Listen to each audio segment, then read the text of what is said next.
Greetings, everybody. Nina the Mystic Truther here, and welcome to another Let's Talk variety show here with my co-host Robert. How are you doing tonight, Robert? I'm doing great. I'm looking forward to talking about a little bit about time travel. Yes, so we are expecting Aage Nost here tonight. It seems like there's some technical difficulties with the link. I might try a little something here while we're waiting here. But I see there's some new faces in the chat here today. So I'm good to see Joanne is in here. Bernicia is in here. I haven't seen you for a long time. Sunset Dreamer, welcome. Yay. Star Ruby's in the house. And yeah, welcome everybody. Come on in, get comfortable. We are going to be talking about time travel, but I guess before we get going, we can always do a little housekeeping here. I have something new and exciting today. I just got a new Facebook page up. Yay! We almost need I'm gonna wait for this. Yay! I've been talking about this for a while. I just been go over there and subscribe. Doing it. Yeah, dreading doing it, but I did it. I got several emails, so I went and got a whole new account now with a different email. That's not going to get shadow banned. My other account is completely, more or less frozen. I got over 2,000 people who have been following me there, and yet 0 people sees my posts. So we're going to start all over again. However, I've got to just give you guys a little bit of a warning, I guess, on it. This Facebook page is basically going to be used for Hump Day Message and the tarot reading, and so all the posts and whatever that's going to be posted up on there will be mystic related. Okay, so it won't be any truth seeker at all. Matter of fact, it's kind of funny now that I was sitting in there and going reading through everything and the things that they don't want you to talk about, and the misinformation on the medicine part, that is what they're worried about. And Robert knows all about this. He just got a strike on the other channel when we went live over there a week ago. So if you were looking for that video, you got taken down. So plus a strike. So I'm sure glad I didn't go live on this channel. So that's the thing. We can't, there's just so many things we can't talk about. And we're going to try to kind of, talking code and whatever over here on the YouTube. I'm not too worried about the YouTube. I have a feeling that this YouTube, there's a whole way of doing YouTube. And if you don't follow it, your channel is not going to grow. It's just the way it is. And because it doesn't matter how good a content you have, it all goes with algorithms. And I'm starting to learn this now from other YouTubers that, if you have a video and it doesn't look good, you have to take it down. You can't let that sit up there because it's going to hurt the algos and all this kind of stuff. Like there's quite a bit to it in order to grow on Facebook. And this is why, your channel, a lot of our friends' channels just aren't growing, is because we didn't follow the proper YouTube algo way of doing it. So, I don't have any hopes really for the YouTube channel. This is basically going to be a place where I can merge both my sides. I got the mystic and the truther. However, it will be a lot in code, and then there'll be a lot of things we can't talk about. But anyway, so try it. Now that I'm starting all over again over on Facebook, I don't want to mess up the algos over there. So this Facebook will be just for the hump day and for the mystic side. Okay, so those kind of posts. So if you get triggered by that, you're not into the mystic side at all, the tarot doesn't appeal to you, then don't worry about the Facebook. However, I am desperately looking for more followers and friends to follow, whatever. However you want to, I think there's 2 different options there that you can do, because I started the page as a regular, friend page, and then I switched it over to the professional thing. So that, yeah. So anyways, do whatever you can over there. The more, the better. So share it out if you don't mind. I do have it pinned in the chat right now. Or if you're watching the replay, then it will be down in the description. Just scroll down a little bit, because I got all Aage stuff in there first, of course. And then I got the Facebook page. And then I got Robert's stuff, and all my stuff is down there. So go and check that out. Yeah, definitely go and follow me over there if you're interested in the hump day. Then with the hump days actually returning here on YouTube, because we're leaving Patreon here in just a couple weeks.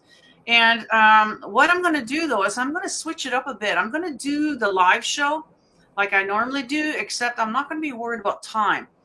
Matter of fact, the longer the better. And then what I'm going to do though is take the show down right away after, because the live, all of that readings, all the the replay, it's not for the replay. You know what I mean? And then what I'm going to do is I'm just going to cut out the hump day and post it up as a short. And I think that is probably going to work better for the algos and everything. So either because some people really love being there live, other people rather just have the short. It's kind of like how Redacted does it. I kind of like that idea, how they do it there. I don't know if you've ever watched one of their news things, Robert. No. No, Redacted. No. Redacted. It's like a news channel. So they come on live and then they'll have their stories. And then they'll do, go over super chats and they'll have their commercials and everything. But then they'll actually take the news story itself as a 10, 15-minute thing and then post that up separately as a little short. And I prefer that, to be honest with you. That way the people who love the live can be there live. It's a 2-hour thing. Or you can just catch up on the actual message, essentially, on a separate, smaller video without all the commercials and without all the stuff. So that's kind of how we go forward. Yeah. There's quite a few people who are doing that, snippets. I mean, I do some of that stuff myself where you pick out the best part that people, like when I do the Native American Myths and Legends show, everybody likes David's story.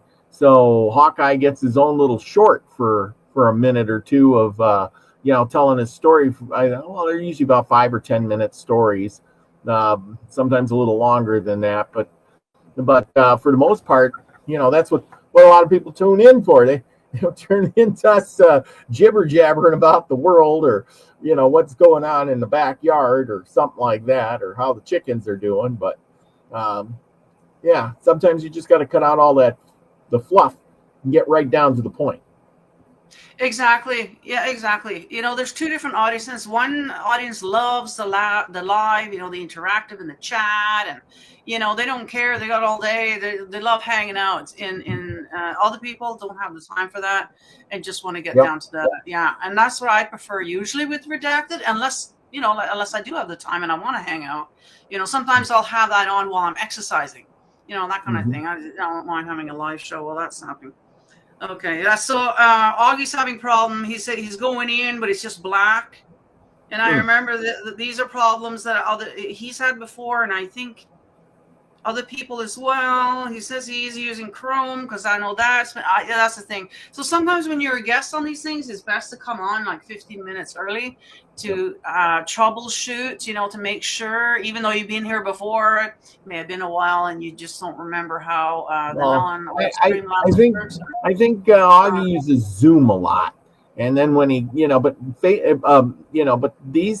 these shows are easy because you just click the link like StreamYard and this one.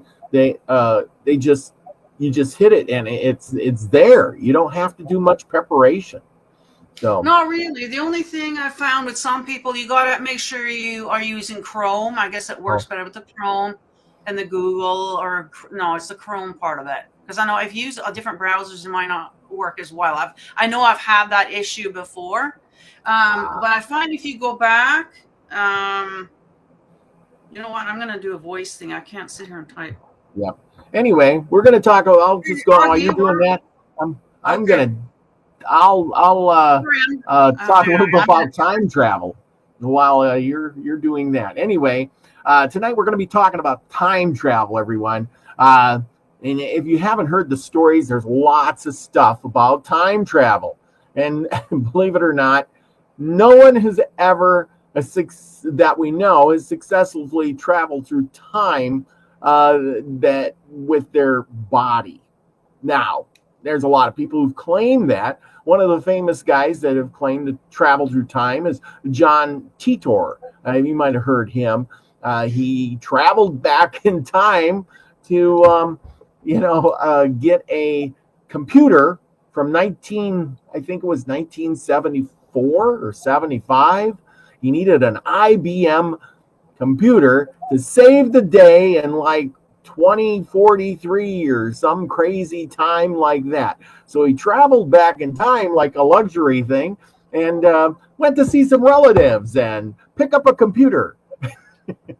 Oh. And while he was at it, he got online and told everybody he was from the future and he was here. And then he gave a bunch of predictions, which really none of them came to fruition really well. Oh, really? Yeah, I mean they did. Some of them have, but you know he predicted them. Then he said at the end of his little vlog, he says, "Hey, you know, now when you jump timelines, you know I might have jumped into a different timeline, and it might not be the same as mine. So some of these events that I've predicted may not really actually happen." So he covered his ass, put it that way. There are people who actually have time traveled in reality. Okay. It was a Russian cosmonaut, Sergei Krasnov. I think that's how you say it. I'm going to butcher that Russian name. A Russian cosmonaut who spent 803 days in orbit around the Earth, and due to time dilation caused by this orbital motion around, it calculated that he was 0.02 seconds younger than other people born at the same time as him on Earth. Now, that's one way to time travel. 1 second, though, or whatever? That's, yeah. I don't know. You'd have to spend a lot of days in space, put it that way, to turn back the clock. And Right. But now I did a little bit of review of people and time travel. And I think when people think they time travel, they want to take this physical body that we have and travel through time with it. And then like the time machine guy, where he finds the Eloys and the whatever they are, the Malocs or whatever. And he brings a book and he saves a society and starts Earth all over again. I don't think that's the way you're going to time travel. But theory says that, and we know that people have actually time traveled without the physical body. And I'll tell you some of them. And one of them is Vagabanga. Remember the blind prophet lady who, I think it's Vagabanga. Anyway, and she's seen a lot of Yes, she's seen a lot of things in the future. I think she was time traveling. And there's Aage Nost. Thank you for coming. Augie, you made it! Yay! Finally, I made it. I'm just sitting here on the beach in Arizona, here up in the desert, and it's wonderful. This was a new platform. I had no idea what Talk Studio is. Yeah, you've been on there before, but it's been a while. It's probably been a couple of years now, whatever it's been. Yeah. Well, I'm kind of slow. I don't get out much, so I had to figure my. Hey, but you made it, and the background looks good. So there you go. Welcome. Oh gosh. This is all right. Only 21 minutes late. That's okay. That gives us time to ramble. We're sitting on the edge of our seats, figuring out, wanting to know about the time machine. Yeah, don't fall down. Oh man. I hope you guys had something interesting to talk about, because I couldn't hear a thing. Oh, that's all right. We were talking about time travel. I did a whole bunch of study on time travel, and I finally get to regurgitate that information today. Yeah, it is totally misunderstood because of all the lies that we have been fed. Yeah. And I have read in probably 6 or 7 different scientific papers saying that, we can make a time travel device. We can make a time travel machine, and we can even travel by consciousness to the past. And if we have thought of something in the future, we can go there and have a look at it, what it would look like. Mm-hmm. But, Joe Blow and Harry Hohandle down the street, they always believe government. So, of course it doesn't exist, you know. But So you don't think time travel is possible? I don't think time travel is a possibility. I know. Oh, there you go. No. There's a huge difference between thinking and knowing something. And the thing about it is that there's a lot of evidence out there that time travel is real. But, Yes. you know, here we go again, you know, government tell you, no. Well, Of course, yeah. The best example that I can possibly think on is at broadcastteamalpha.com. Go into the picture gallery. If you want to spend some time there, make sure you have a week to do it, because I got 117 pages worth of pictures of things that should not exist, but it does. On page number 15, and I think it is picture number 9 and 10, I have 2 pictures next to each other that I took during a time travel trip. And I also, at the same time, I did time slippage, because those pictures are taken at the same time in 2 different realities. One of them has a certain amount of information on. There's a picture of a road, and the trees have leaves on them.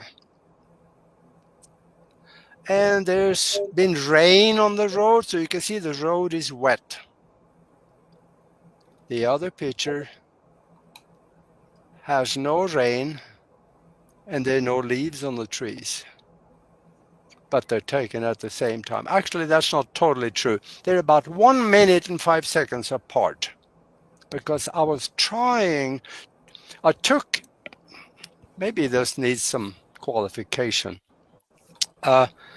I was sitting at my computer watching a video from a video feed from a newspaper back in Europe. And I took a screenshot of it. And then later, much later, I thought maybe I could do something with this. So I sat down, and there's a mind exercise that you can read about in one of my books about spiritual science, and I know you know about that one. I did that mind exercise, and I ended up in a bubble. And I tried to there you go, there's the book. So I tried to bring myself back to the exact same time as the first picture was taken. And I took a screenshot. Now the time is about the same, but the conditions in the picture is totally different. Now there's only one wild card in here that Joe Blow and Harry Hohandel is going to say, yeah, sure, you know, you put a different timestamp on it. But anybody that knows me, that know that my abilities on the computer rank right up there with the village idiot. There is no chance of me having been able to do that. And these 2 pictures, you can see them on page 15 in the middle of the page. And this is something. What page are you talking about? Is this on your website? Yeah. I'm trying to pull it up. Pull it up. Go to Broadcast Team Alpha. Yeah, I'm on there. Page 15 in the picture gallery. Yeah. On the gallery, okay. Oh, yeah, that's a lot of. What picture am I looking for? In the middle of the page, I think it's picture number 10 and 11. They're kind of greenish in color in the middle of the page. Oh man, it won't. I have to go through each page. There's a lot of pages under. Oh 50. yeah, you Well, got they're it. numbered. I'm on page 15 in the gallery. Okay, Yeah, well maybe you can share it then. Yeah, I but can put it up. I'm trying to find out what I'm looking for. I'm seeing Yeah. a roadway. I'm seeing a car with a bear, Yeah, some spacecraft. that's the one. That's the one I The got. roadway. Yeah. Mm-hmm. Okay. So you see, Okay, I got the trees are different because I remember this from when we actually, for those who are new, we did a whole series on Augie's book here, Spiritual Science. Okay, you can find that. Unfortunately, my other channel got taken down. However, you can find all of those episodes up on Odysee. So go check out my Odysee. Okay, guys, and so okay, And so what do we got here? there is one of the picture in the upper middle. You can see that, and Yeah, there's some text there. There's small to read here, but I would suggest that you could have a lot of fun going there. And for the listeners out there, read the text to both pictures. You will understand what I did. In fact, in the book about spiritual science, higher conscious thinking, and how to access the universal consciousness, I talk about how you can do it. There is, I know this sounds goofy, it's simple, but it's not easy. You gotta be able to manage your mind in a way that you can be focused, and then you interject this mind, or should I say, the mind exercise onto it. And it takes a little bit of practice. But for those that usually try things 5 times and then say that, that didn't work, you may not get anything. You may have to try it 10, 15, 20, 30 times. Because that's what happened to me when I started messing with this almost 30 years ago. I have a time travel device here, which if you want me to, I can show you what it looked like. yeah, I would love that. Well, yeah, and the electronic device itself, I could not get anything done with it. I must have tried it 30 times, 30, maybe 50. No, I don't think so, but maybe 20, 30 times. And then I started manipulating my brainwave pattern. I went into a meditation, and I have trained my mind to do a lot of goofy things. So it was simple for me to bring the brainwave pattern down to below 7 cycles per second. And then I focused and I started doing it there. That's when I started to see things. And this, according to quantum mechanics, is probably one of the things that you're going to be able to do by yourself. And I don't really know if I actually went somewhere physically or if it was a mental projection. Because I never had, there were times when I had other people there and nothing happened. I was always by myself. What's the difference between time travel and then remote viewing? Because one would say, well, we remote view, places. The remote viewing is more like you get images, you get information and images from a distant location that you are concentrating on. Or just images that is attached to a number that you are looking at. So that is now the only one that I know of. Otherwise than what I'm doing here is Tom Dongo up in by Sedona. He says that when he does remote viewing, he actually goes to the place and have a look. And then he come back and he make drawings and stuff. So the only difference between me and him, I think, I do that too, but I was able to take a picture because I was on the computer. So, because when these scientific papers and theoretical physicists, very recognized, highly capable theoretical physicists says, yeah, we know the equations on the blackboard show this is possible. And there are more than one reality. So there are some times that you can go somewhere, you can see things, and you can concentrate on things, but also look at the background. Because the universe may not have cleaned up the picture for you altogether. There may be things that is very interesting in the background of what you see.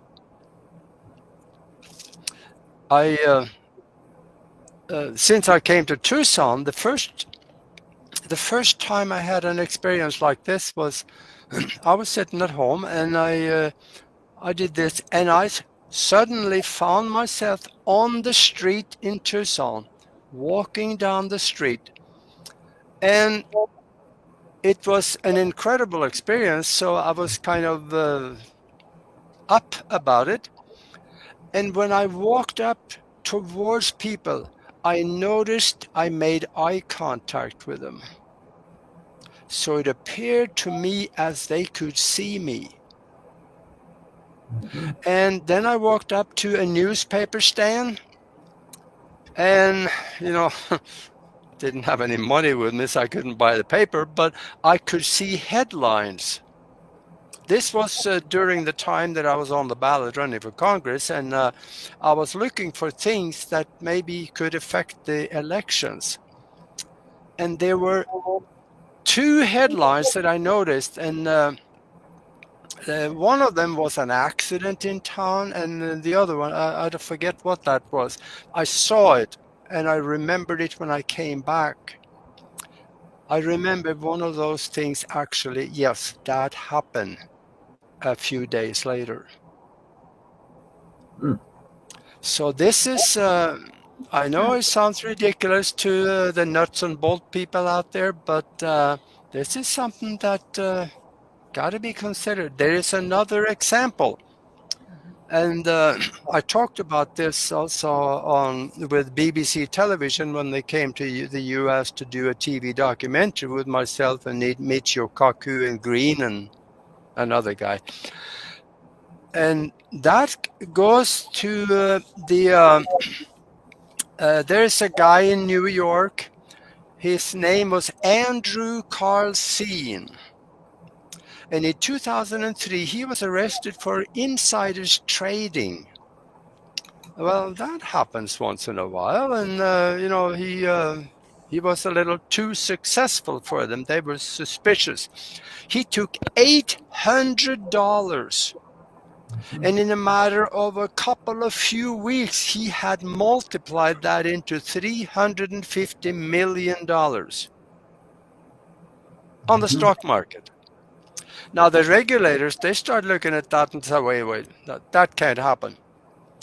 Because he took 126 high-risk trades, and he never lost a single dollar on any of them. They all made money for him. And that, in fact, you can go and also read about this, the Weekly World News that was written up on March 19 in 2003. He was arrested by the Securities and Exchange Commission. They put him in jail.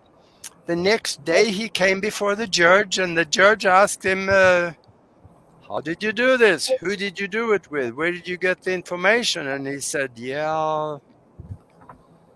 said, I'm a time traveler. And he said that he came from the year 2256.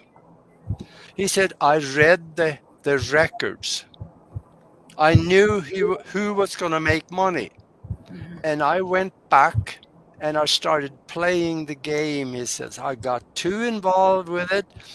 It was kind of like a high for me, he said. So I just got too involved. It got out of hand. And I'm really sorry about this if I screwed anything up for you guys. So just keep the money, he says. Money, we don't use much of that anyway back in 2256. So just keep it.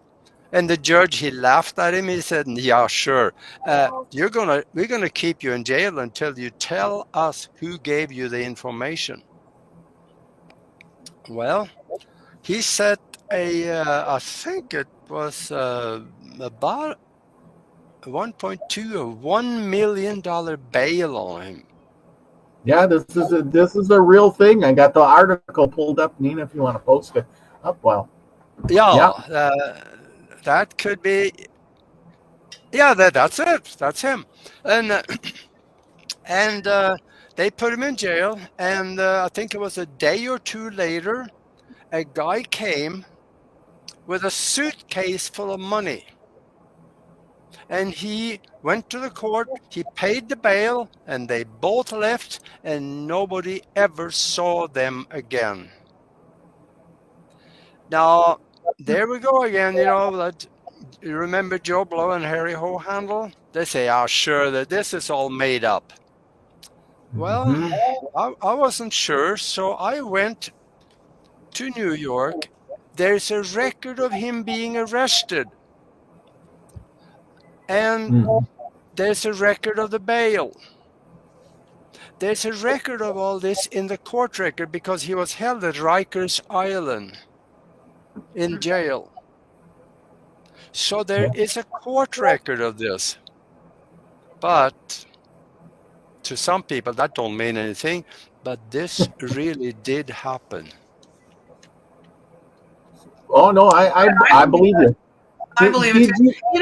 There's a lot of that you were talking about time travel using your mind and stuff. Did you know that the CIA has a project? It's called Project Gateway that they use to time travel. Now, I don't mean to get ahead of you or anything, but here's the documents if Nina will post it up here. And just what you were describing earlier, I looked it up, and this is a real thing. Project Gateway, it's tasked, it shows you how to do it through your mind, a bunch of stuff here. It's got, it's like you're hypnotizing yourself, talks about your brain and how it works to do all of this, how to view and everything. So I don't know if you've seen that, but it was exactly what you were describing here a little bit earlier. Yeah, what the CIA doing now, they're creating portals. And from one mind to another one, anywhere in the world. Right now, there is a lady over in the Czech Republic that is having a contact with someone that she goes to a bar once in a while, and money is falling out of the ceiling. Small toys, goofy things, it's just falling out of the ceiling onto the table where they're sitting. And then there's a voice that comes on the speaker in the restaurant and talk to them. The problem is that the radio is turned off. Gotta love that. The voice still talks to them. Wow. Her name is Ilona Podraska. And I did a show on the Broadcasting Alpha with a gentleman that is very close to them over there. And I get emails from her every day when she tells me what's happening. So these things, they happen. And in 2003, the BBC television came over to the United States to do a TV documentary on time travel and if it is possible. Michio Kaku was invited to talk on it, and another theoretical physicist named Green was there, and myself. We went down to New Orleans and we did, I demonstrated the device, and there was very interesting talk on there. I talked a little bit about what I saw at the time that could happen. Now, after saying that, I also need to explain another thing. Some of the things that I've seen in the future did not happen. A lot of it has happened and probably will happen. And that is why I'm not afraid of the future at all. But this video was shown to 1 billion people around the world because of the, BBC television goes into every English-speaking country. Now, what we found is that once we start thinking about something and visualize something in our mind, we create it. So that if we think of something in the future that we expect to be in our timeline, that's the timeline we get drawn up to that incident that we may be thinking about. Back in 2003, my mind was not in a spiritual arena. It was totally embedded, buried in the government cover-up and the government corruption. That's where my mind was. And that's why I saw total collapse of the economic system, where the military had to come in and create order. That is one of the things I saw. Luckily, that did not happen. The thing about when you go into the future like this, there's no timestamp on it, unless you sitting at the computer and see it like I did with the 2 pictures. But when you see something, there's no timestamp. So it could be next week, or it could be 4 years from then when it show up.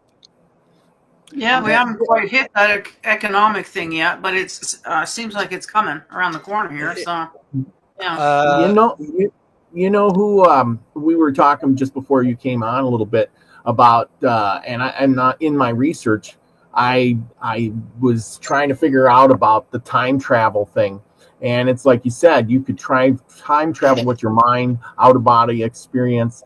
One lady who actually did a lot of that and had 80% success rate on the time travel was that Vagabanga guy or gal from where was it? Bulgaria. Do you remember her? Would she have been time traveling at that point? Do you think? Say that last part again. Do you think that she was time traveling because she could see, according to her words, she could see the future, and she told everybody it was like watching a film or watching, a film in front of her eyes, but she was blind. She was totally blind from the age of 23. I think that was a Romanian, wasn't it? No, Bulgarian. Nina, if you want to post that Bulgarian, for a yeah, that's so right. We can see what she looked like. Yeah, she couldn't blind. see. Yeah, she was completely blind. But her words were like, "Hey, this is going to happen." Blah blah blah. But she said she could see it like she was really there. Yeah. And what you're what's talking the difference between being a psychic, remote viewing, and time travel now? Then it sounds very similar. And actually, somebody had a question in here about that because they've been. Let's see if I can find that. The effects could come out the same. A good psychic can also have visions and visual images of the future and the past, and that is. The effect may be similar to what a time travel trip would be. So I've had a lot of reoccurring dreams, and then it comes to pass. So, and this is how I've come to my own conclusions about there's no time. There's no way that I would be able to dream about something in the future if it hasn't already happened.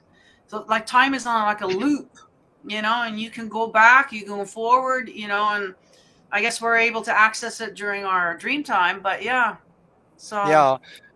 the thing about that is that once you think of something and visualize with emotion and gratitude and all the good stuff that is the spiritual language, you place it into the unified field.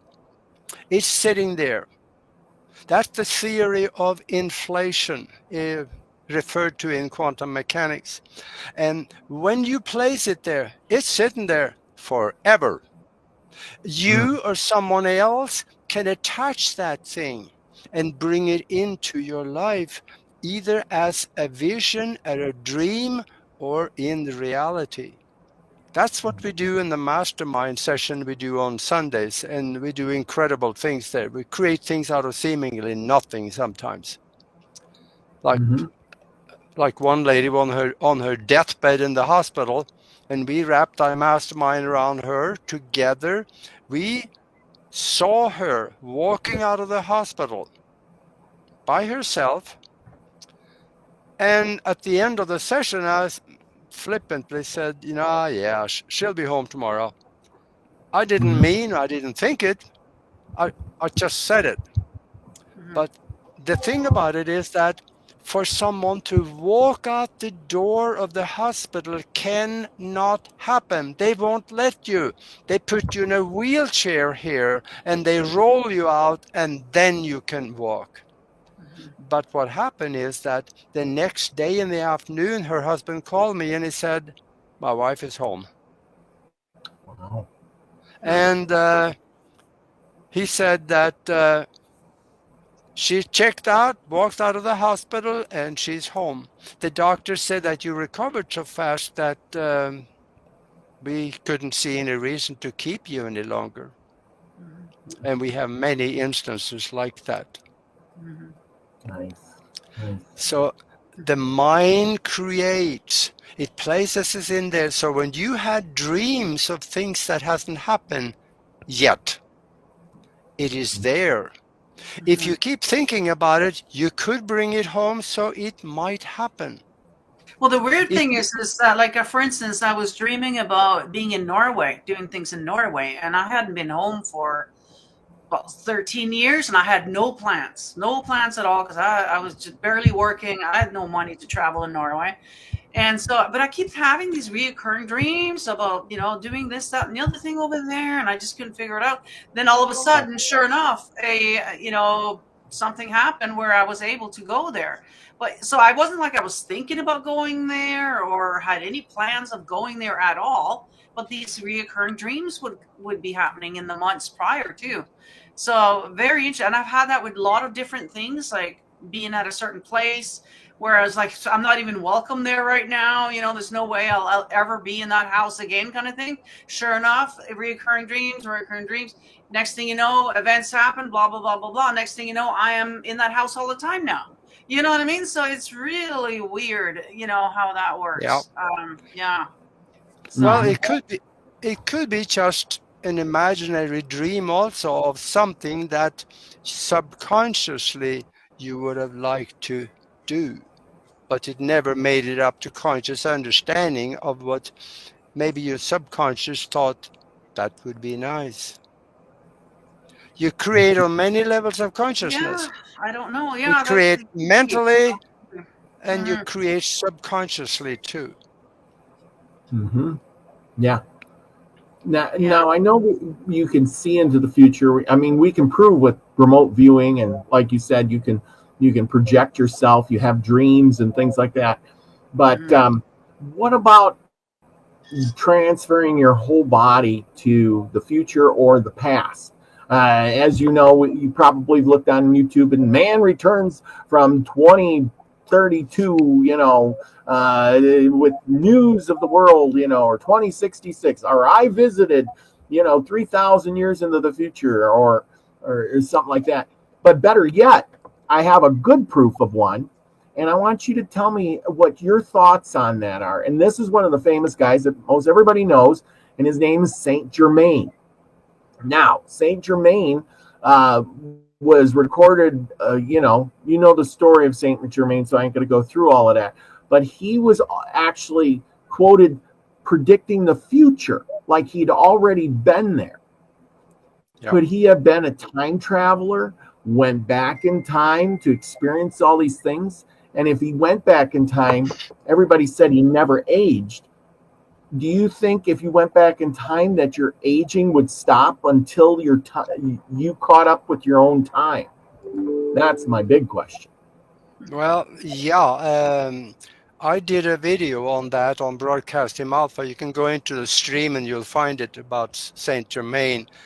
He had another way to stay alive basically forever, and he did that by I guess we are calling it, what I'm calling it is the white powdered gold. Mm-hmm. And when he ate that, he used also something else because he broke up.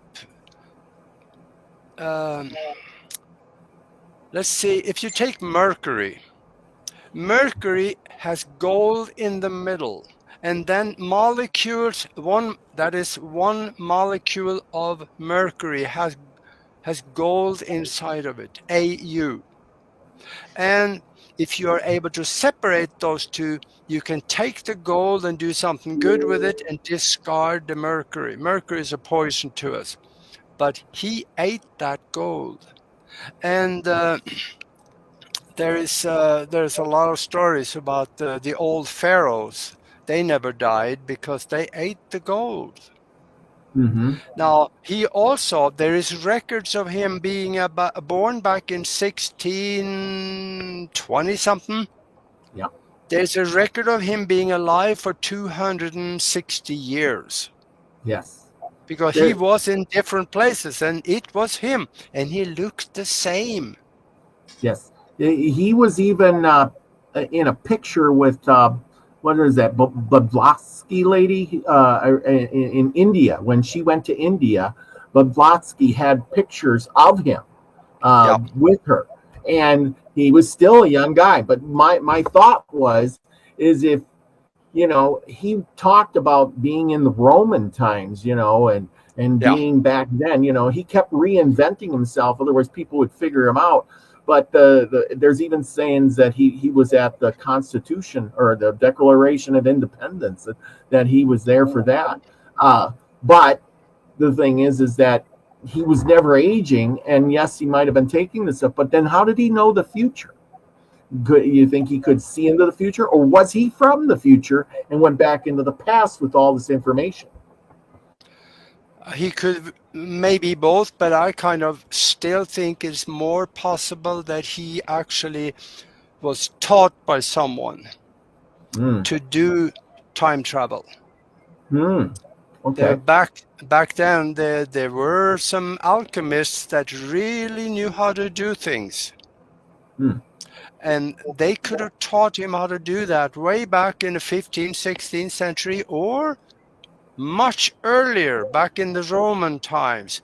And then he traveled back and forth, and he liked it during maybe the 1700s, so he stayed around for a while there.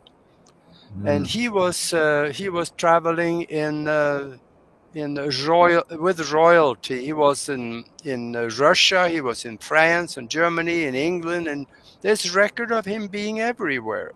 In fact, there is a story, I have to call it a story, of when the founding fathers of the United States, when they were sitting in the room, they had brainstormed what was to be the Declaration of Independence.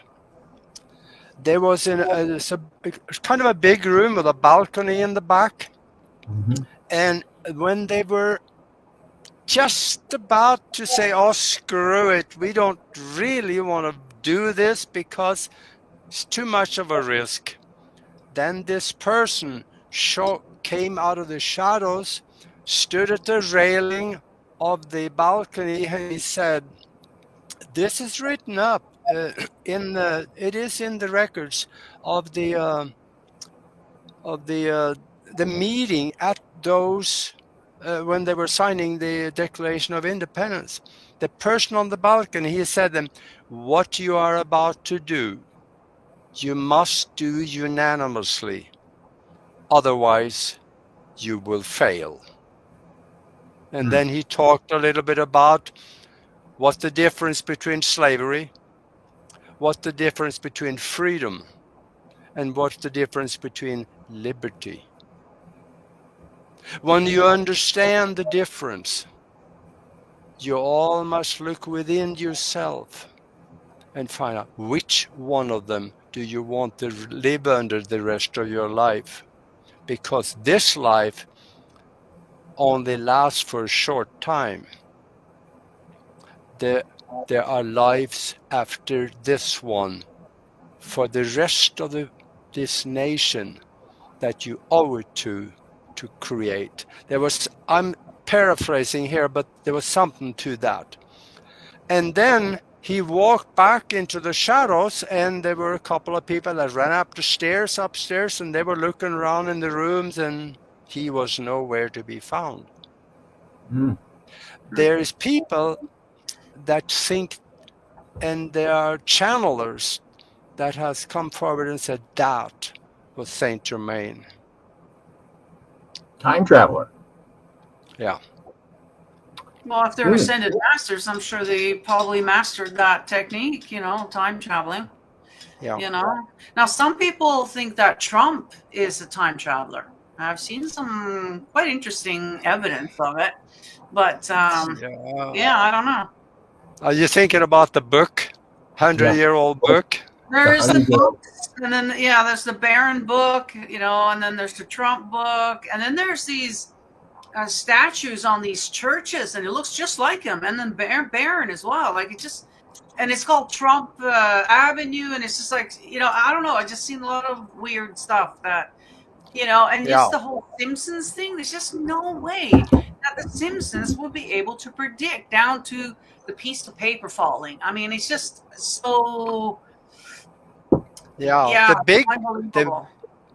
The big question about this book that was written 100 years ago talk about Trump. Mm-hmm. How did the author know Trump's son will be named Barron? Well, that's what I'm saying. Like, there's a lot of kind of weird coincidences here that it just doesn't make sense. So, I mean, if you were time traveler, you would probably, learn how to get a lot of money, like that guy on the stock market. And those probably would be the people that would be coming back and have the money. And, so, I mean, I don't know how many other people have a gold toilet and whatnot that Mr. Trump has. So, I don't know. Very interesting. I think we are really messing with the head of Joe Blow and Harry Hohandle tonight. Oh, I think we are. Yeah, I know. Definitely. Oh, Yeah. God. But, time travel, it kind of insinuates that there is only one timeline. In order to be accurate about things in the future, you got to be in the same timeline. That's true. And that's what happened to me when we went to New Orleans and I did that thing for BBC television. Since that time, I changed my focus into more spiritual and mind-directed. I understand that we live in a mind-created universe. Quantum mechanics tell us so. Mm-hmm. So now I am able to design my future the way I want it to be. Back then, I expected the government to collapse, and I expected the military because it was so corrupt all over the place. That's where my mind was. And that's what would have happened in my timeline had I stayed with that mindset, most likely. Mm-hmm. Yeah, I believe that every decision that we make, choices, because we have free will, we can do this or we can do that. There'll be a timeline for this and a timeline for that, depending on what we choose. So I think we slid into a lot of different timelines all the freaking time. Yeah. So, another argument for the fact that time travel cannot happen is the grandfather paradox. If you today went back before, let's say, back to maybe when your grandfather was 10 years old, and you accidentally killed him. Right. Now that would have happened before he had his before he had his fun with grandma. Right. Mm-hmm. So you would kill So off 2 there's generations. no chance of your parents being born. And if they were not born, you wouldn't be here to go back in time to kill your grandfather. I have to argue with that. You're not gonna like it. No, I have to argue with that. So you're right. If you were in the same timeline, but as you know, there's multiple timelines.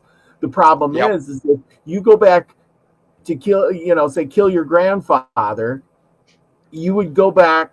You may go back to the wrong timeline, kill the grandfather. It wouldn't affect you because your original timeline is still set in stone. You went to a version of your timeline. Yeah, there's 2 explanations to that one. You nailed one of them. The other one is that you went back, killed your grandfather, and at that moment, that timeline ceased to go forward with you in it. You created a new one where you would exist. Yes. Well, when you returned, if you went on the same timeline and you returned to the same timeline, everything you know would be different. Your parents wouldn't be there. You would be an obscurity or an oddity then at that point. Correct? Yeah. Yep. Boy, this gets convoluted, but it kind of reminds me of the whole Marty McFly. Remember the Back to the Future type of thing, right? And he goes back and his parents and all this. And yeah, do you remember when he was standing there with a picture of his parents and the picture started fading out? Right. Because they were, everything was changing. Yeah, history books, that everything timeline anyway. That because now when that's a whole different spin on the Mandela. Oh boy, right? I mean, could that be part of the whole Mandela? I mean, if a lot of people are now able to do this, not everybody has good intentions. The wrong people have this technology and are going back, doing things. We're looking at it as Mandela effects.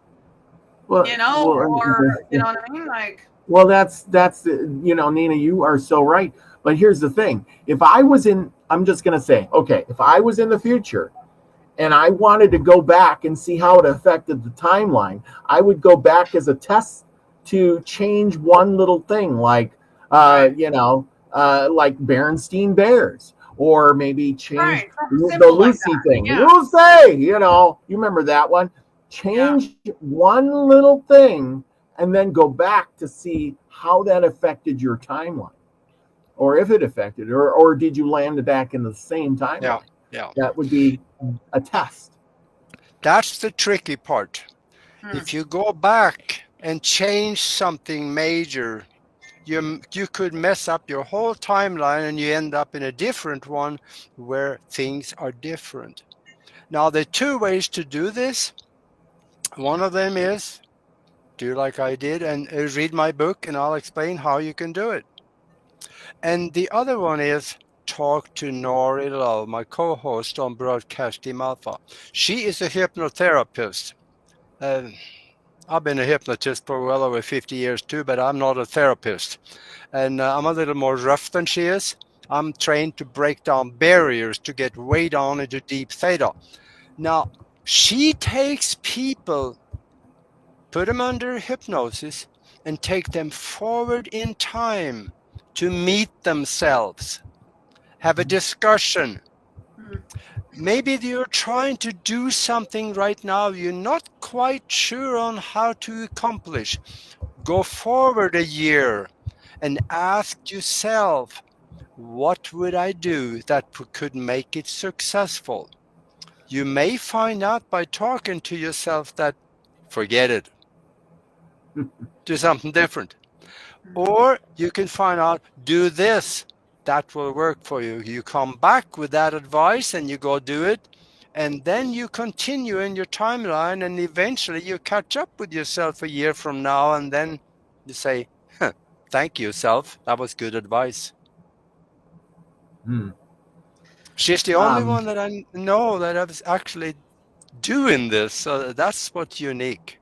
You know, timelines and time travel has been talked about for 1,000 years.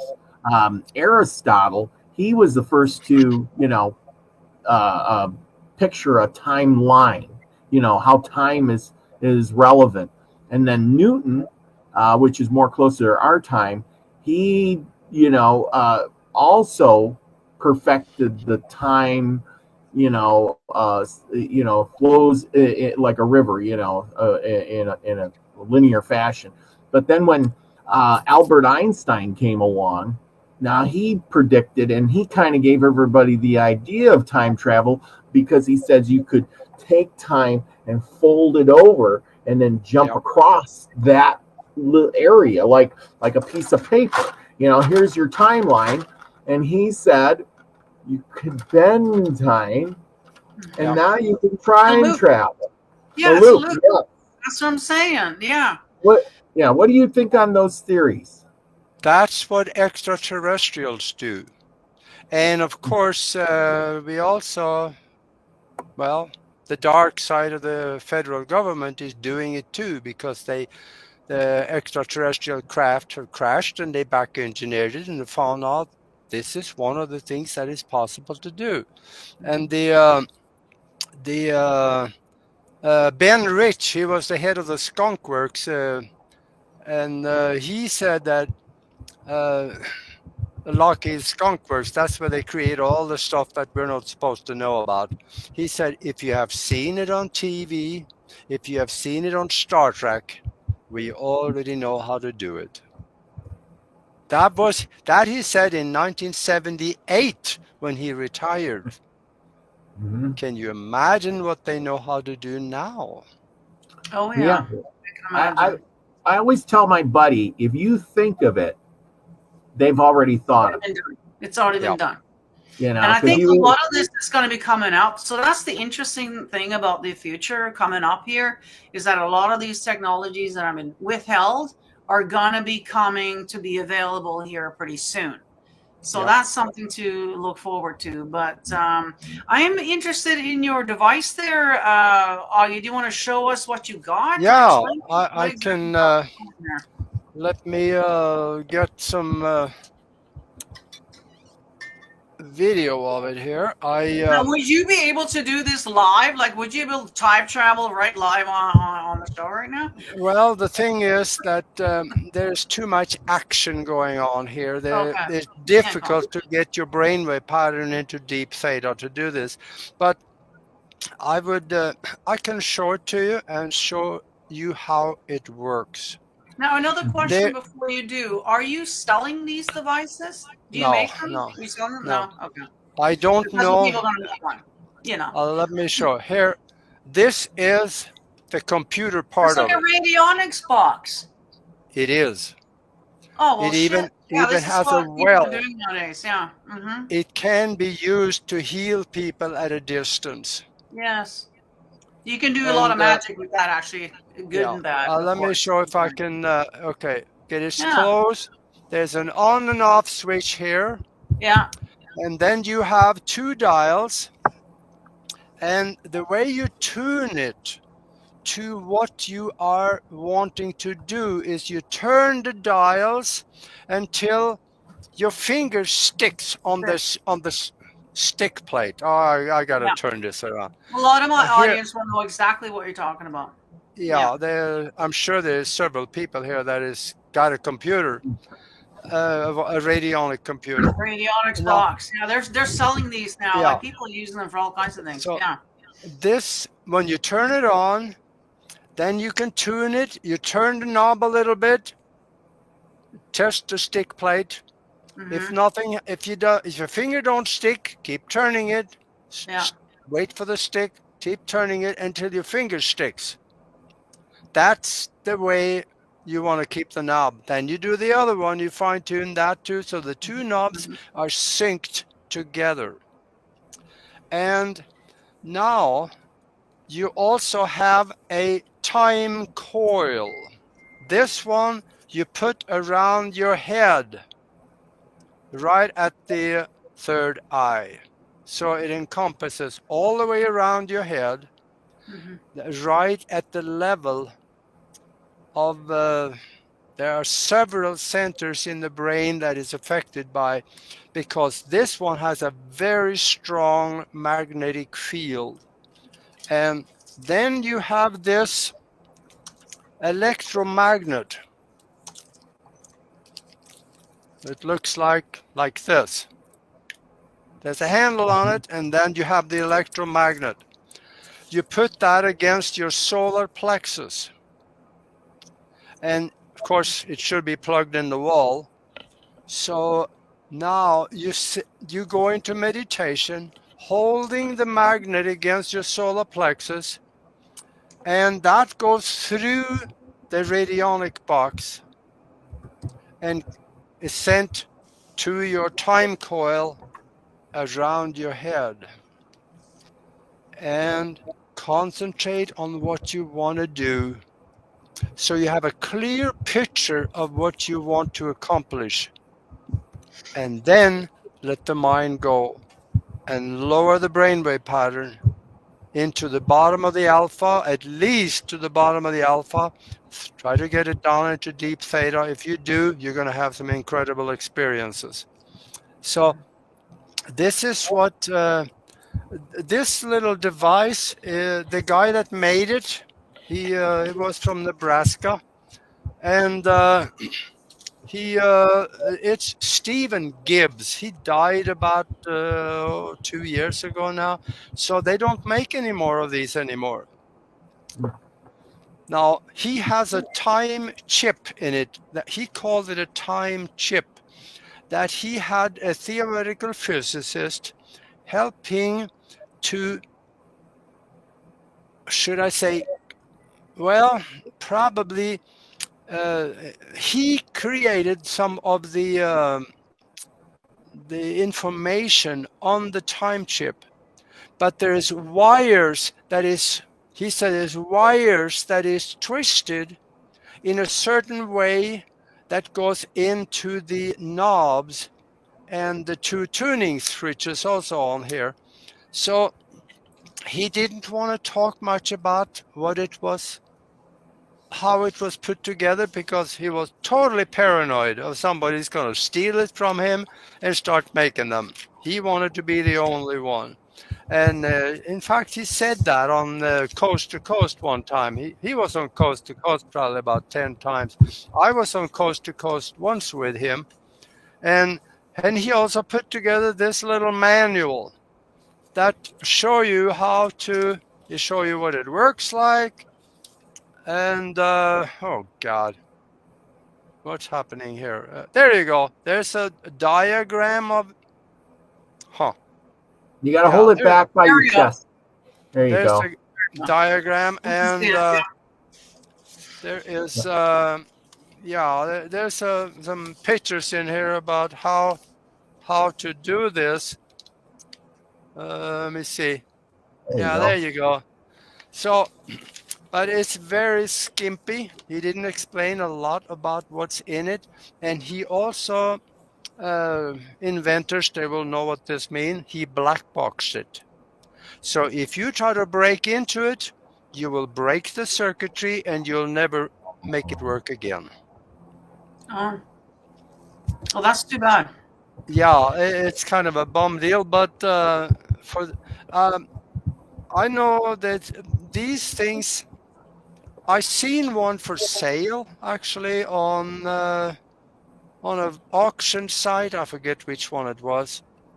I think he charged $1,200 for it or something like that. But you can probably find them somewhere.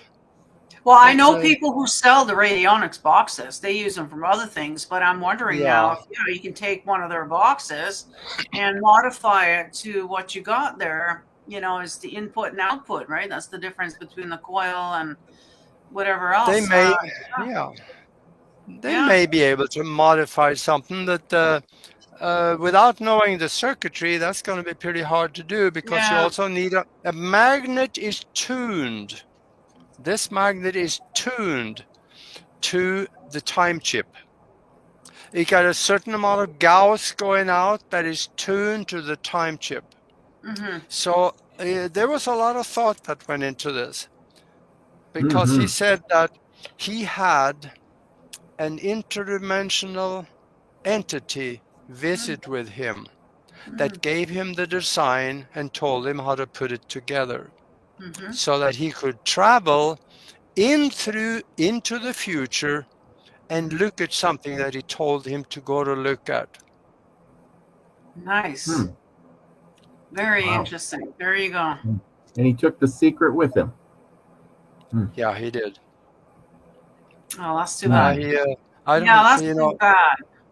Now that manual that you have, somebody was saying, I want that manual. Are you able to reproduce that manual and share that? Yeah, that can be photocopied, and if you have a PDF or something, I would love to have that and send it around and see if I can get some of these boys to make up a special device. Mind you, I'm probably giving away secrets then, eh?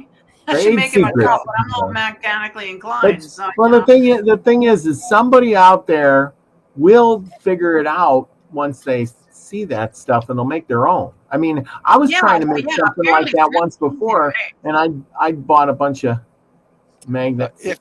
If you're searching for this, go ahead and use this term, the hyperdimensional resonator. Hyperdimensional resonator. So you guys remember that then? Let me see if I can get this close enough so you can see it. Yeah, the hyperdimensional for us, but it's hyperdimensional. What was this? I've already forgotten. Yeah, hyperdimensional resonator. Resonator. Oh, there he is. They come up. This is the one I demonstrated for BBC television when they did the TV documentary. Oh yeah, here it comes up. A device to help you orb more than physical time travel. There's a Facebook creator device. Yeah, okay. Yeah, here it is. Cool.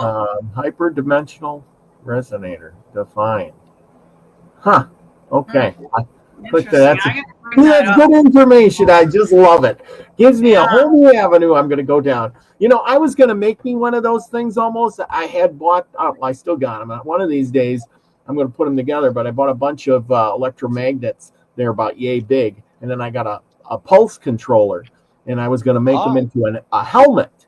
And and put it on your head, and then you could control the pulses with the sin wave, and then I got one of those sin wave boxes, that show the doohickey, so I could keep track of it to help my brain. See what would happen. There's another concept that I want to mention while we're talking about this, and that is time slippage. That's when you are going around just doing your thing and suddenly find yourself in a place that looks slightly different. I'll give you an example of one that happened to me, and that is, I came home from the grocery store. I had my handfuls on bags, and I put them on the island in the kitchen, and I start putting stuff away. I put the car keys next to the bags, put all the bags away, and I looked on the island, and the car keys are gone. I said, oh gosh, they went in the fridge. So I looked around the fridge, they weren't there. So looked everywhere and couldn't find it. A day or so later, we found them in the freezer. The thing is that I had put nothing in the freezer. I never opened the door even, but it was in the freezer. Interesting. How could that happen? Without that had to happen in a parallel timeline where I put something in the freezer. Yep. I've heard of these things happening. Where people find something, you put it somewhere, you swear to God, and then you find it somewhere else. Yeah, I know. Weird, and so a lot of people, depending on which community you're in, But you just think it's like spirits doing it, a ghost doing it. Did you ever hear of those time slips where people are, they're out doing whatever in town, and the next thing you know, they look up and all the scenery's changed into a different timeline, and they don't know where they're at. Maybe they travel back in the time. There was a famous one where this airplane pilot, he was flying over the airfield and noticed all the planes on the ground. And during World War II, I think it was, and they weren't painted the right color. And he realized once he swooped down there closer that these were biplanes from World War I and not World War II. But then the clouds came and he kept going, and that airfield was supposed to be abandoned. And when he landed, they was like, "There's nothing. There's no airfield there anymore." And that was that was over in England. Yes, I know that story. And in fact, there was an officer in the Air Force over there, and he flew over that.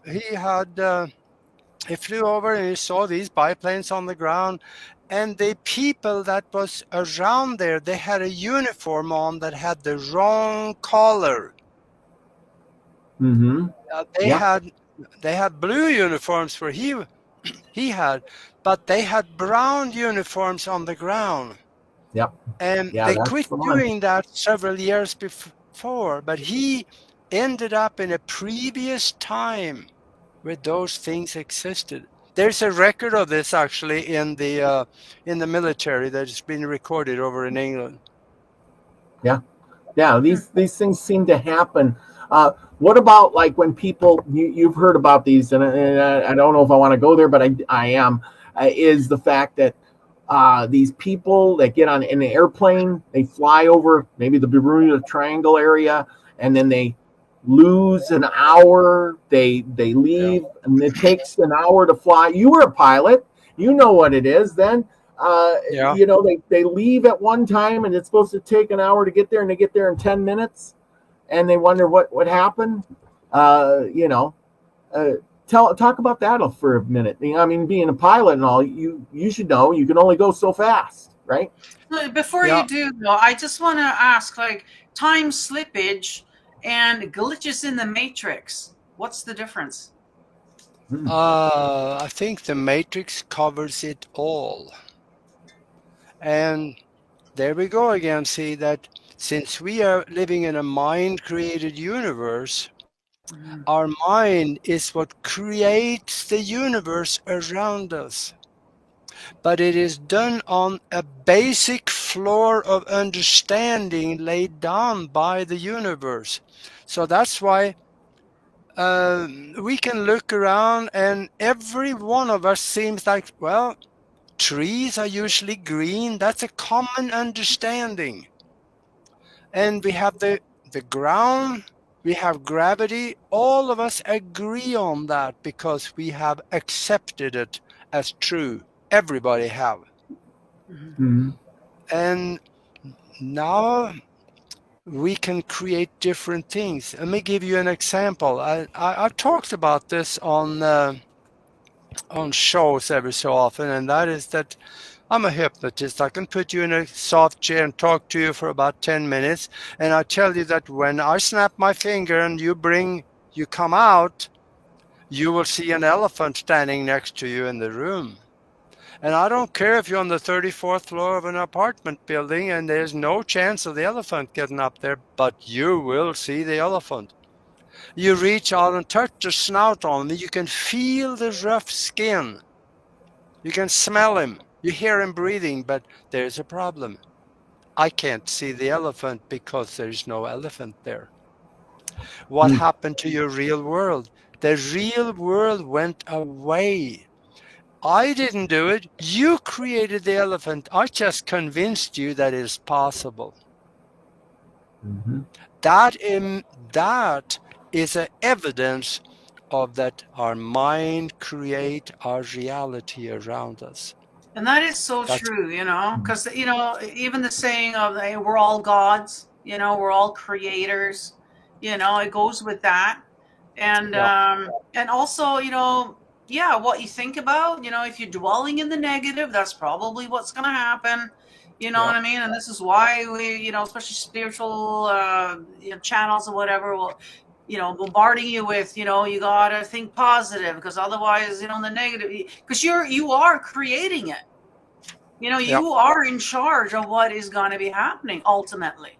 You might say, "Oh, why is everything bad happening to me?" Well, that's because you're allowing yourself to think that that's what's going to happen, or that's what you deserve, or whatever that you've created in your mind now.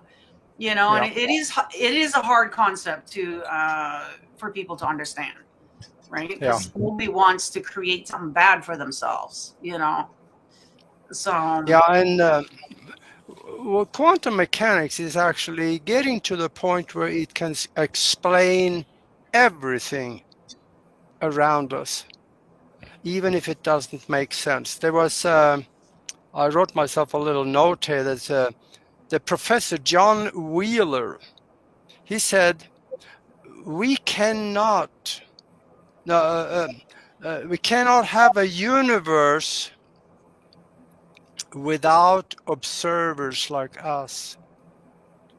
The very building block of the universe are the act of observation. So in other words, if we're not seeing it, if we cannot interact with it, can't touch it, feel it, it doesn't even exist yet until we can see it or touch it or interact with it. Then the unified field, which it already exists in, it collapses and it turns into physical reality. So it is kind of like a video game. So we are essentially inside a video game. Yeah. Yeah. Wow. Right? Yeah, we can only see this level where we're at, with the guy with the thing, right? And nothing else exists until you enter there. You know what I mean? So like the only thing that exists right now is this room. Everything outside this room does not exist until I step out of this room and now make it into existence. Just, you know what I mean? Like, it is kind of mind blowing, honestly. And it is really, it's proven also that we live in a holographic projection, because there's a theoretical physicist named James Gates. He says that if we look deep in the equations explaining fundamental particles that explains the fabric of space, we find computer language. We didn't put it there, it just shows up. Now, if there's computer language, you got to have a computer somewhere. So we're in the computer. Yeah. And now if there's a computer, I'm also wondering who's sitting at the computer. There's got to be an operator. Or it's probably a 10-year-old kid playing a game right now, and that's all it is. This is all it is. Yeah. It reminds me of that movie Tron. You were in the computer, but you could never find the computer because you were actually in it. So you didn't know who was running the game. Yeah. And it's kind of like the Truman Show. They can look in, but you can't look out. You don't see it because you're in it. I think there's two schools of thought on that. I really want to talk to that kid that's sitting at the computer. Me too. And let me point to him. He's right there. It's you. There you go. It's us. Yeah. So that's the thing. So start thinking the way that you want it to happen, and not thinking about what you don't want. And that's what it's one of those things I keep saying all the time on my shows, because we do create our own reality. And this is a good sort of evidence of it, more scientific evidence of it. It's not just, mystic, BS essentially, right? It's an actual scientific thing. So, and I'm glad to see that you even have the radionics boxes in there as well. That's, That's very interesting because that's a new thing that's come up in the spiritual community now with manifesting. They're using it to manifest. I mean, you can use it for good or bad, like I said, with everything. But yeah, you can manifest. You can bring on healings. You can, there's a lot of things that you can do with these machines. That's kind of taken over from the old-fashioned witchcraft, essentially, because that's what that's about. Those radionic computers can do some incredible things. I had a Mark 12 that I got from somebody over in England, and we did some really neat things with that. One of the things we did, we took distilled water, and they had 2 wells on it. Put distilled water in one, and then we put a vitamin C pill in the other one. And then we ran the computer for, I don't know how long, maybe a day or so. And then we took the water, and I have a friend that works at the University of Nebraska. We took it down there and says, what is this water? Can you analyze it? At first, he didn't want to do it. That was just, not important. But we talked him into doing it on his free time. And he came back and says, yeah, you get vitamin C water. So we transferred the energy from the vitamin C pill into the distilled water, so it became vitamin C dissolution. Yeah. This is awesome. This is like scientific evidence of the stuff that we're doing. Like you can take a picture of, say, the sun, and you want to project the energy of the sun into you, to give you energy or whatever. And, we don't have any scientific proof of, but we sure feel better in a few hours, or whatever. You know what I mean? This is awesome. This is cool. There's also another really, really goofy story that come out of China. There was some scientific expedition from, they were both the Chinese and some from England.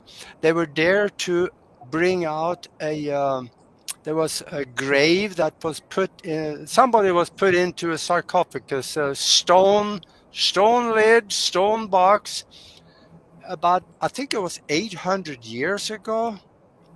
And when the cameras was on it all the time, there was no chance of doing any goofy stuff there.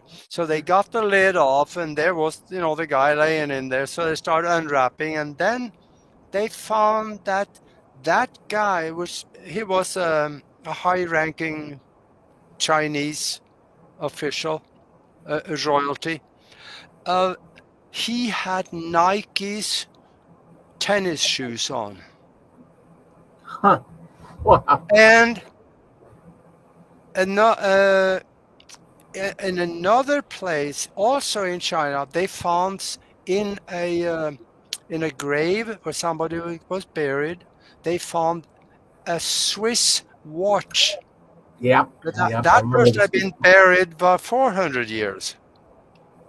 I have seen pictures of old pictures where all of a sudden there's a person there with modern haircut and what looks like a cell phone and stuff like that. Talking about time travel, right? There has been photographs done where you're looking at it just looks weird. The fashion, the haircut. If the Swiss watch was true, that means, because Switzerland didn't become Switzerland until the 1800s. Yeah. Correct? Yeah, that's correct. So that means somebody had to come and get the watch from the 1800s, go back the 400 years to put it in the thing so we could find it now, meaning that watch is, even older than the 400 years. I mean, it's way older. Yeah. Well, you look at the Anunnaki statues, they're all wearing watches, handbags. Yeah, they do.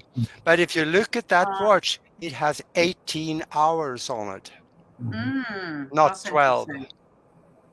I counted them all the way around, and you can see there was 18 hours in it. But it doesn't even look like numbers, though. It just looks like a pattern of some sort. It doesn't look like our traditional watch. But I didn't count the things. But interesting that they're wearing something like that. I mean, even nowadays, the watch is considered old-fashioned. I mean, nobody wears watches anymore now. Now It's the just not country, the Yeah, I country of I got a Switzerland. picture of it if you want to post it. You know. I okay. got a picture of it. Yeah. Here's that watch. I'm the go-getter here. I'm trying to find this stuff you're talking Oh, about. this is kind of small. We can't see it. We need one photo. Yeah, that's it. Upper right-hand corner. That There right it there. is. Yep, that's the one. Can you post just that, Robert, or just click on that? See if we can get a closer up on that. That one's got the hands and the numbers and everything. Let's see if I can get. That's. Yeah, it's about. I can't enlarge it. That's about as good as I'm going to get it. Yeah. My grandma's watch. But yeah, it's really small. If you look at the picture of this one, like that. it's a really small. You see his finger. It's like for your finger or something. Yeah, that's my grandma's watch. She used to wear one, and it had the elastic sort of band on it. Yeah. Yeah, I still have it actually. You know, so like I said, it's just I just want to pull that up so you guys could look at it. That we're not making this stuff up, people. This stuff is that's right. And back in those days, with her watch, it's you wind up. You just wind it up. You know, remember that? Back, wind up your watch. Yeah. Wind up watches, yeah. Yeah, it's just really interesting. I don't know, it makes you wonder how those things get to those places, because there's no answers for it. There's not a sign on there that says, "Hey, I got this watch from a time traveler." Yeah. What's interesting? I just got to bring this up. I know it's probably not really relevant, to be honest with you, but you got to watch, the shows that come on, because they're going to tell you a lot of truth in there. And I just watched a show that was about a sinkhole. And I was in LA sinkhole, because it was, I can't remember the name of it now. But anyway, so all these people fell through the sinkhole. They fell through to, turns out to be 10,000 BC. So this sinkhole turns out to be some kind of time travel through the earth, though, or something. So that, again, like I found it, I know this is, science fiction kind of, thing, but I found it very interesting. Under the ground, we're talking about these drones nowadays coming from the ocean. We've touched on this before about there's so much more going on in this ocean than we figure out. And then I wouldn't be surprised with sinkholes going right through the earth into another time. Can you imagine showing up? It's year 10,000 BC, and we got not quite dinosaurs, but there was some big ass, animals that we have to be worried about, and stuff like that. And it's like, wow, that made me think holy, there's more to this than we realize, I think, with this whole time travel. And yeah. Mm-hmm. And sinkholes actually has been a thing as well in the last, decades here. There will be more of them. Okay, so what is your theory on the sinkholes? What do you know about those? I don't know. That could be many different reasons. There is a lot of times there is also water running under the surface, and if it erodes the dirt around it, things can fold in. But then you have these perfectly circular sinkholes. Yeah, that's what I'm talking about. Yes. In Russia. Okay. You see, those over in Russia. Movie was about. Yeah. There is they've come up with no explanation on these holes that suddenly just all the dirt is thrown up and laying around there. But there's a hole that goes down maybe 40, 50 to 100 feet. Yeah. So there's something is, if this is just a matrix of some sort, whatever, because some people say that there is no, there's no universe, essentially. It's just inside of, in the ocean, and maybe it's under the ground. There's a lot more going on here than I think that we realize. And so, that's and then again, I think we're also messing with the flat earthers tonight from the backside of what they're looking at, because how can all this universe exist if they were right? Right. Yeah, they don't believe. Yeah, so that I think there must be a middle ground between the round and the flat. I think there's something in between there. I think is where the truth really is. Yeah, it is kind of funny that all the other planets are round, but we're special, so we're Right, flat. yeah. No, that doesn't go. Yeah, that looks funny, right? Because you see the memes, all of a sudden you have this flat thing. Yeah, no. Yeah. No, that's not how it is. But there's definitely more to this, and yeah. I don't know. I do think there's something with escaping Earth's, magnetic field, or actually traveling to the stars. I think there's a little more to it than just getting and going, because it'd be too easy then. It seems like they can't go. Why can't they go back to the moon? Is they trying to hide something, or they just can't get there? Robert, that they had it all on VHS tapes, and then they recorded Barney over it. So that's what happened. Sure they did. Oh yeah. Sure they did. Yeah, I know. I can see it now. I need that VHS tape to do some recording at home. Let me take that home. Yeah.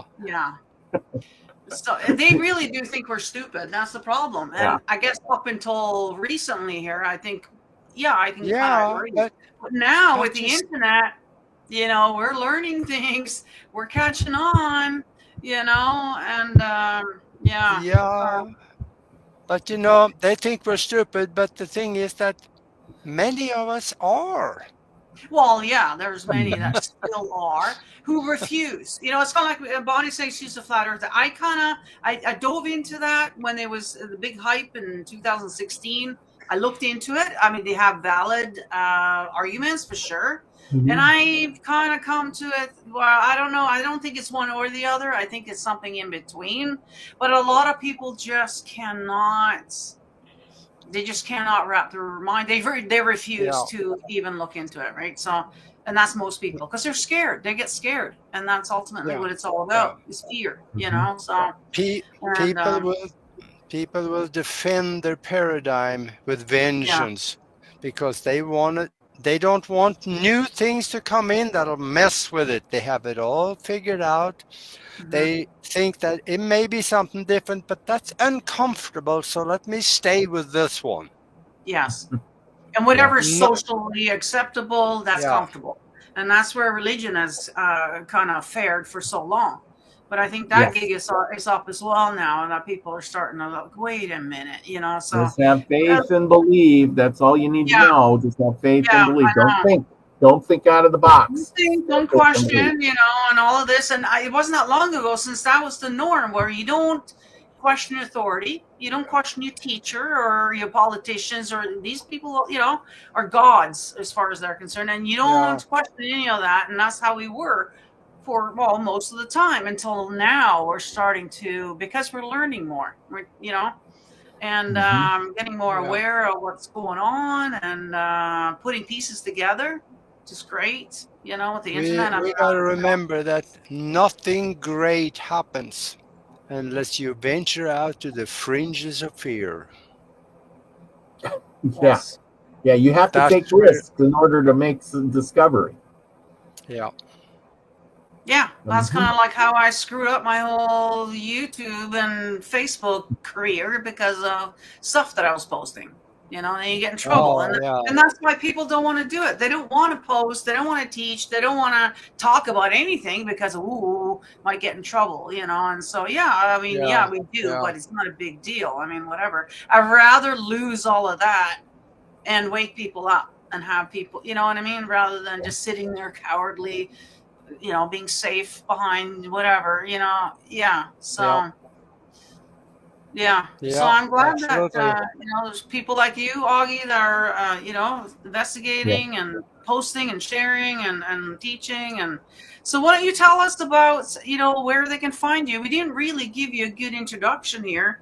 You kind of got thrown in. I don't know if the audience already know you. The old audience definitely will, because they've seen you around on my old channel. But for the new people, why don't you tell them exactly who you are and what you're all about? First of all, I want to say, if you want to learn a little more about the universe and how it works and how you can train your mind to do things that you now would think would be totally impossible, go ahead and get on Amazon, put my name in there. And this book about spiritual science, higher conscious thinking, and how to access the universal consciousness. You'll find the book there. Everybody can afford it. Click on the picture and read all the subjects that it talks about. It will redefine your existence. You can start doing some of the stuff in there, and your world will change. So that's what I would say would be the first step, and then start looking at us on YouTube, and we're on 44 different platforms, so we're pretty much everywhere. But go ahead and go to also Broadcast Team Alpha. Go into the picture gallery and start looking at pictures. You'll find a lot of stuff there that hard to believe. But otherwise, Nori Love and I were doing the Broadcast Team Alpha show on Thursday night at 7 o'clock East Coast time. So that's 5 o'clock. No, 4 o'clock in California. But also I do a show on Sunday nights. That is at the show is called the Paranormal World Show, and it isn't all paranormal. I talk about success principles and how the universe works too, which in some cases could be paranormal. But we have a lot of interesting stuff there, and go look at that also on Broadcast Team Alpha on YouTube, and while you're there, might as well subscribe. It's free, so why not? Yeah, and you got a lot of good guests on there too. I've watched your show many a time, and you'll have guests, and you talk about very interesting stuff. You really get more in depth to these subjects that we're talking about right now. So go and check Augie out. He's on Facebook as well, of course. Let's see, I'll put his Facebook in here as well. All the links I'm putting in the chat right now will be down in the description here, guys. Go and check him out, as well as Robert's links, of course. Subscribe to our channels and check out all our other websites. Follow us. I got a new Facebook. Make sure you follow me there so that I can go live there in the future. And you do have a lot of good shows there. I hope that your channels are growing, that it's reaching people. I know with the algorithms, it's a whole game that they got going. And if you don't play it just right, we just kind of get buried in all the other stuff out there, unfortunately. So, you might have to go looking a little bit, people, okay, to find us. Because most of us have been around for a while, and we're probably already buried in the, it's only the news. You really got to play the game in order to get anywhere. So, and here's a tip for all of those that is watching TV and believing what the government is telling you. I've been to Russia. When I was in Moscow, that was a long time ago. I got in with a college crowd, and there was one kid that told me something, and he said, "Nothing has been confirmed to be true until the government has denied it." Right. That's that is really, it's got to be the number one lesson I think I've learned too, is whatever they tell you, just do the opposite, and you're probably more on the right path, unfortunately. So that is about as defiant as you can get, but that's where it's at, so kudos for all of you who are defiant and who want to know more and are digging in and not just taking it, by their word.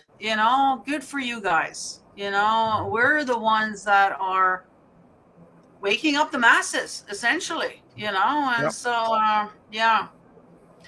but thank you so much for coming on, Augie. Or did you have something else you want to share with us? No, I would just say to everybody out there, don't settle for what other people tell you. Because sooner or later, including, don't believe all I'm saying you, because sooner or later I'm going to believe something that is not so. And if I tell you, you may be led round the wrong path. Verify it for yourself by at least more than one source. Do the research. Yeah, and you know what? I gotta say, like, when you go online nowadays, you're not gonna find all the stuff that we found 10, 15 years ago. You know, so, you know, we really were in a great timeline, if you will, back then, because we could research and find all kinds of things. I go back now to try and find the stuff that I found then. I can't find it. So I can see in my own timeline here that they have scrubbed the internet already. You're not going to find everything that we found back in the day. And so you really got to dig. Like, you almost got to go back to the library, start utilizing the libraries, finding the old books, you know, having hard copies. That would also eliminate the whole Mandela thing as well. If you have the hard copies on your shelf, you know, even your book, you know, somebody might find that book in 20 years from now and it's completely different because they've changed it all. You know, but if you have that hard copy sitting on your shelf, you can say, hey, no, I can prove it to you right here. This is what he wrote. You know, so there's something to be said for having a little library of your own, like hard copies, you know. Yeah. So. I want to say one last thing before we go, and that is that, remember, in a mind-created universe, it isn't all what you're thinking about. It also goes back to what you believe that you never think about. So be careful. Be very careful what you allow to dwell in your mind the most, because that is going to create your future. And when you know that, now you start thinking about, how can I create the future? You do that by start visualizing and imaging and thinking about and formulating the kind of future that you want. Place that future someplace in the future, like maybe a Christmas party, New Year's party, and visualize yourself standing around toasting the success of what you have wanting to be to create. Now, create the future in your mind first, and then go back and forth and visit it every day. Now you get drawn up that timeline to that thing that you have created in your mind and placed in the future. That timeline becomes solid, because it is. You lay down a tractor strings to it, little tiny white strings of light that you can't see. And those will draw you up to that future that you want to have. And in my book about spiritual science that I have on the shelf up there, I can't reach, I show you how to do this, and you can create amazing things for yourself. I have. And I tell you, everybody can do what I do. So yeah, there's the book. That's the one you look for. And when you look in that book, don't skip from one chapter to the 15th and then the 31st and so on. No, read the whole thing. And what I'm also telling people is that if you read the book 3 times, get a hold of me, because then you may be ready for stage 2. That's when you start creating out of seemingly nothing in your life. It's all created in the mind first. Absolutely. Well, that's the thing. It's one thing to just, you know, read a book, skim over a book, but if you actually, you know, do the things that he talks about in here and actually take the time, you know, we spend you know, hours and hours on watching Netflix and scrolling through Facebook. If you just, you know, took an hour out of your day or something, you know, do some meditation, do some of these exercises in here, you're going to start to, you know, start doing the work, and rather than just listening to shows, you know, you're actually doing the work. So, I know. Yeah. I've read that book over and over and over, and it really has changed my life. I mean, I've manifested more things since reading that, and changed the way I think because of that. I question more things and research more stuff because of that book. So there you go. Good. Thank you. And since you said that, I gotta ask all the listeners, including you, one question. What would you start tomorrow morning if you knew you could not fail? Now, when you think about that, don't decide on the first thing that comes to mind. I don't care how much you want it, because I guarantee you, you don't know how to think big enough. You're probably And right. then when you give it at least 24 hours before you decide on something, because it's got to be big enough to make a difference, not just for you, but the world. Yeah. So I want to see your comments tomorrow. It's been 24 hours. You've been meditating on it. Tell us in the comments. Yeah. That's a good one. You know what I mean? Yeah. Yes, absolutely. You know, going on with what you just explained there, I heard something similar to that once before about why can't I win the $1 million jackpot and whatever, you know, and you can't win because you don't know how to be a millionaire. If you're broke and poor, you can't manifest the thought of being so rich that it just can't come to you. You may want it, but you don't know how to have it. You because you can't manifest something you don't understand. And so you have to get into that mindset of understanding how to be rich and be that millionaire, billionaire, or whatever it is, in order to make it come to you. So at least that's the way I think of it. Yeah, unfortunately, most of us have a poverty mindset. And so even though we get the millions, we end up losing it within a year, they say, because we don't know how to hold on to it, because we don't have that mindset. And so it really is a mindset, you know, that you have to consciously set that mind, you know, if you're not born into it. You got to remember also that a millionaire still have many limitations in their mind, because a billionaire is a different breed of animal. I wrote another book. It's called Universal Success Principles and How Billionaires Think.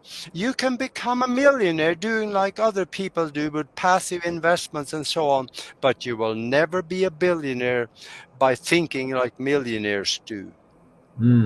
Because the billionaires, they are the dreamers. They are the philanthropists. They give away more money than most people make in a year. I enjoyed doing that in the past. And I tell you, once you give, there is this universal law that says you will be having a return. If you give without expectations, you will have a return of at least tenfold. Yeah, that's what I've heard. And then, of course, I'm going to have to, you know, I just said that the other night on the end of my show. I said, whatever, you know, Christmas season's coming up, I says, you know, you got your cup is full. You need to spill some out because the universe will fill it back up. Yeah. Is that not right? That is so true. Yes. See, the real principles. There is such a thing as a billionaires club. It's not the one you see on Facebook. They're just playing. The real billionaires club, that is when you have a real billionaire sit with you and tell you how they do it. You find that in the book about universal success principles. I'm not really advertising that book much because it's usually more for our mastermind group and the people that wants it. You have to contact me to get that one. Otherwise, you can get it on. It's on a catalog in Hawaii. But just contact me, and I can see to that you can get it. If you're in business or want to be in business, that will change everything for you. Right on. Yeah. So Go and check it out, everybody. All our links are down below. Go and check us out. And yeah, make sure you're subscribing, liking, and sharing this so the information can get out there. This is how it's done. YouTube is not going to do it for us, so we do rely on you to do it. And yeah, taking his class, buying his books, following our shows. It's all part of it, people. So yeah, thank you all for watching. And Robert, do you have any last words for yourselves there? Well, I just feel so privileged to be on tonight and share your wisdom tonight, Aggie. And it's been a great show and lots going on. Thank you so much. Yeah, very interesting. This has been fun. It's okay to talk about UFOs and pyramids on the moon and stuff like that, but at the end of the day, what does it do for you? Mm-hmm. That's why at the very tail end here, I threw in some success principles, and that's where it's at. Once you become successful here, you'll have the success all the way around you. Yes. It all starts with the mindset. But you need to know the principles. If you run your life by principles, all the details will fall into place. And in the book about spiritual science, you'll find a lot of those principles. Yeah. Yes. Very good. Very good. That is so awesome. Yeah. So go and get yourself a hard copy. Like I said, it's good to have books on the shelf, okay, just in case. Well, not just in case. They've already been scrubbing out the internet. And never mind if it does disappear, we don't know what's going to be happening in the future here. So have the hard copies. It's not that much. You'll thank us later for it. Yeah. However, there's other places. I do go on my Gilded. You can get the PDF up on there. We already got a room going for the spiritual science in there from before. And so we can continue the discussion over there, okay? And all the links are down in the description of the video here, okay, guys? Check out all the other, like Odysee will have the old episodes that we did. The old Rumble that I have still will also have the old episodes. Thank God that we have those channels, that my other channel was hooked up to it, synced up to it, so that all of that stuff's not lost. So go and binge watch that stuff over there, guys. Get the book. And we'll see you guys in the next one. Make sure you follow me on the Facebook so that I can go live there soon. But yeah, thank you so much for coming on, Augie. And yeah, we'd love to have you on again. Yeah, this was fun. And to everybody out there, I would say, in the words of Spock, live long and prosper. For sure, for sure. All right. Thanks, Robert, for coming on. Thank you all for watching. Hit the like, and we'll see you in the next one, everybody. Bye.